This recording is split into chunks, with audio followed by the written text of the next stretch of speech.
I'm coming back from dinner at the Beatrice Inn, and we get in a cab, and the cab driver looks back at me and he says, "I know you." And he said, "You're Rick Santorum." And I said, "Yeah, nice to meet you. What's your name?" He said, Kenneth.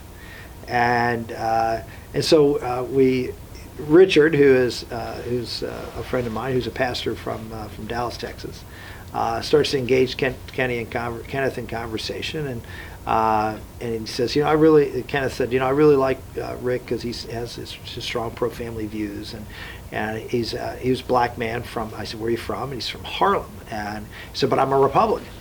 And I said, "Wow, that's an unusual thing. I really like his stance on the family."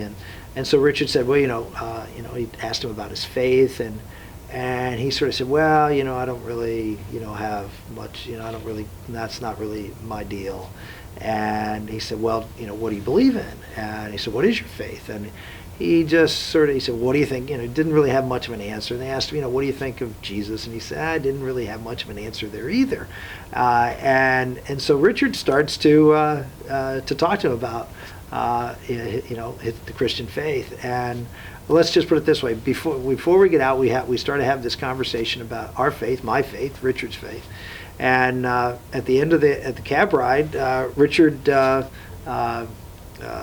talked to him about accepting Christ, and he did right there in the cab at the end of the cab ride. Wow, that's maybe the greatest tip that you ever got. So that was it was a pretty I don't know why I came to New York, but that's a pretty good result. That's pretty amazing, yeah. And equally amazing, the fact that there is a black Republican from Harlem living in Harlem. He's a cab driver. The meetings have to be very small. Yeah, it's good.